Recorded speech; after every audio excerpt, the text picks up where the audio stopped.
சென்னையை அடுத்த புழல் செங்குன்றம் அருகே சோத்துப்பாக்கம் ஜெயதுர்கா நகர் பகுதியில் அமைந்துள்ள பஞ்சமுக ஆஞ்சநேயர் ஆலயத்தில் ஆஞ்சநேயர் சதுர்த்தி விசேஷ பூஜைகள் மற்றும் அலங்காரங்களுடன் விமர்சையாக நடைபெற்றது.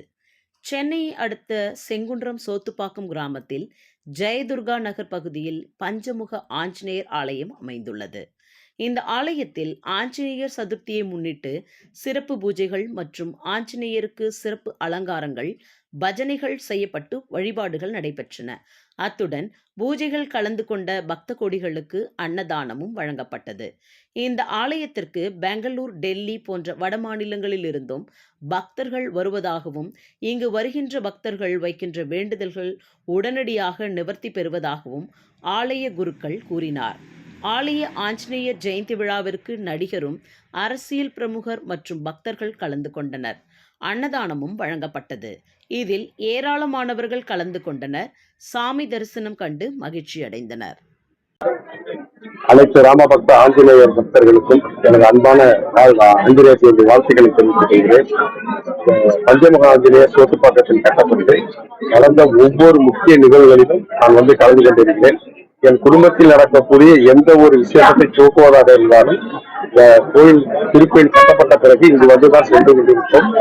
என் மகனுக்கு அயர்லாந்துக்கு மேற்படிப்பு படிக்கிறது முடிவு பண்ணவோ இந்த ஆஞ்சநேயர் கோயில பிரார்த்தனை வச்சேன். இந்த பிரார்த்தனை அடிப்படையில் இப்ப அயர்லாந்துல படிச்சு இந்த மாசம் படிக்க முடிக்க போறோம்.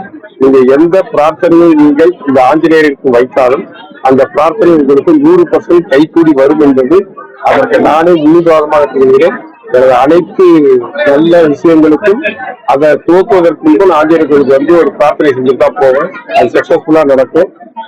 இந்த கோயில் முதல் முறையாக ஒரு ஃபர்ஸ்ட் டைம் நடந்த ஆஞ்சநேயர் ஜெயந்தி விழா வந்தப்ப அரசியல் ரீதியாக எனக்கு இருந்த பொசிஷனும் இன்னைக்கு நான் தொடர்ந்து இந்த 5 ஆண்டுகளா வருவதற்கு பிறகு எனக்கு அரசியலுக்கு கிடைத்த மிகப்பெரிய முன்னேற்றமும் ஆஞ்சநேயர் போட்ட பிச்சை என்றுதான் சொல்லுவேன். ஆஞ்சநேயர் தொடர்ந்து கோயிலுக்கு அனைத்து பக்தர்களும் ஆஞ்சநேயர் அருளை பெற வேண்டுமாய் அன்புடன் கேட்டுக்கொள்கிறேன். நன்றி, வணக்கம். ஜெய் ஸ்ரீராம். ஸ்ரீ ராம ராம ராமேஜி ரமய ராமே மனோரமே சகஸ்ரநாமதத்துல்யம் ராமநாமவராயணே ஸ்ரீராம் ஜெயராம் ஜெயராம். இந்த சன்னதி ஸ்ரீ பஞ்சமுக ஆஞ்சநேயர் சன்னதின்னு சொல்லிட்டு சோத்துப்பாக்கத்துல ரெஜிஸ் பக்கத்துல இருக்கு. இந்த சன்னதியோட விசேஷங்கள் பாத்தீங்கன்னாக்க ஒவ்வொரு மூல நட்சத்திரத்தன்னைக்கும் விசேஷமா நம்ம சிவச ஹோமம்ங்கிறது நம்ம செஞ்சுட்டு இருக்கோம். இது வரைக்கும் 78 மாதம் தொடர்ந்து பண்ணிட்டு இருக்கோம் சிவச ஹோமம். ஒவ்வொரு மாசம் மூல நட்சத்திரத்துக்கு சிவச ஹோமங்கள் விசேஷமா ஒவ்வொரு பிரதோஷத்துலையும் பாத்தீங்கன்னாக்க மஞ்சள்ல மாலை கட்டி பிரதோஷத்துக்கு நரசிம்மருக்கு வேண்டிட்டு சாத்தினோம்னாக்க வேணுங்கிறது அத்தனையும் நடக்கும். என்ன வேண்டினாலும் வேணுங்கிறது அத்தனையும் நடக்கும். இது வரைக்கும் ஒரு 800 பேருக்கு மேல இங்க அது மாதிரி மஞ்சள் மாலை காட்டி பிரதோஷத்துல கல்யாணம் ஆயிருக்கு. நீங்க பிரதானமா பாத்தீங்கன்னா ஆஞ்சநேயர் சர்வ கல்யாண தாதாரம் சர்வ ஆபக்த நிவாகரம் அபார கருணாமூர்த்தி ஆஞ்சநேயம் நமாமியகம் அப்படின்னு சொல்லி சொல்லுவோம். எல்லா விதமான கல்யாண குணத்துக்கும் சொந்தக்காரர். நீங்க இவருக்கு ஆஞ்சநேயருக்கு ஒரு வெற்றமாலையை சாத்திட்டு எந்த ஒரு காரியத்தை ஆரம்பிச்சாலும் அந்த காரியம் தடங்கள் இல்லாம நிறைவேறும் அப்படிங்கிறது ஐதீகம். வடமாலையும் வெண்ணக்காப்பும் சாத்தினோம்னா நமக்கு இருக்கிற நவகிரக தோஷங்கள்ல இருந்து விடுபடலாம் அப்படிங்கிறது ஐதீகமா இருந்துருக்கு. நரசிம்மர் உக்ரம் வீர மகாவிஷ்ணு ஜொடங்கன் நரசிம்மம் கிருஷ்ணம் பத்திரம் மிருத்யோர் மற்றும் நமாமியகம் அப்படின்னு சொல்லி சொல்லுவோம். நரசிம்மர் எல்லாருமே உத்தமான பெருமாள் அப்படின்னு சொல்லி சொல்லுவாங்க. ஆனா நரசிம்மர் பக்திக்காக மட்டுமே எடுத்துனாக்க நரசிம்மர் அவதாரம் மட்டும்தான். நீங்க நரசிம்மருக்கு பிரதோஷத்தன்னைக்கு வேண்டிய நீங்க என்ன வேண்டினாலும் வேண்டிக்கிறது அத்தனையும் நடக்கும். பக்தி மட்டும்தான் அங்க அதுல பிரதானம். ஹயகிரிவர் ஞானானந்த மயம் தேவம் நிர்மல ஸ்படியாகிரி மாதாரம் சர்வ வித்யானம் ஹயகிரி உபாஸ்மகே அப்படின்னு சொல்லி சொல்லுவா. வித்தைகள் அத்தனைக்கும் அதிபதி. நீங்க இந்த ஒரு ஸ்லோகத்தை சொல்லிட்டு எந்த ஒரு வித்தையை கத்துக்கணும் அப்படின்னு சொன்னாலும் அந்த வித்தை சித்தியாகும் அப்படிங்கிற ஐதீகம். வித்தைகளுக்கு மட்டும் இல்ல, குழந்தை இல்லாதவாளுக்கும் குழந்தை பிறக்கணும்னா ஹயகிரி வர வேண்டியனா குழந்தை பிறக்கும். ஏகாதசி அன்னைக்கு ஏலக்கால மாலை கட்டி சாத்திட்டு தித்யோன அம்சம் பண்ணானாக்க குழந்தை இல்லாதவர்களுக்குலாம் குழந்தை பிறக்கும் அப்படிங்கிற ஐதீகம். 10 வருஷமா குழந்தை இல்லாதவர்களுக்குலாம் இங்க குழந்தை பிறந்திருக்கு. அது மாதிரி இருந்து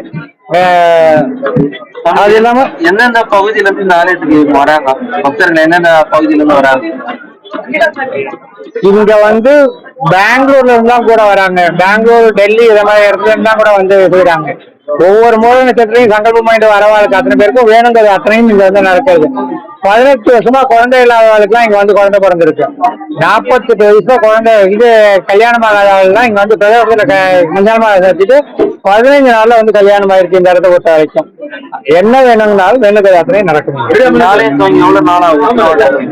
இந்த ஆலயம் வந்து 1997 மனபூஜை போட்டது. அதுக்கப்புறம் நாங்க வந்து படம் வச்சு பூஜை பண்ணியிருந்தோம். 7 வருஷமாச்சு சந்தோஷமாகி.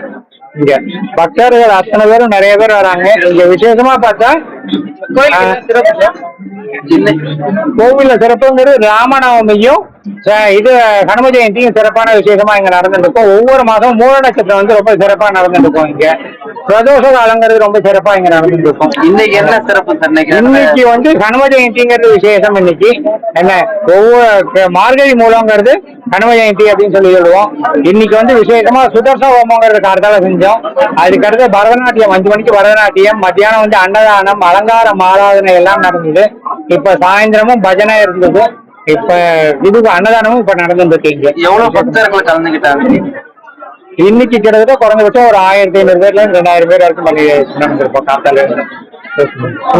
உங்க பேர் எந்த நாராயணன் பேர்.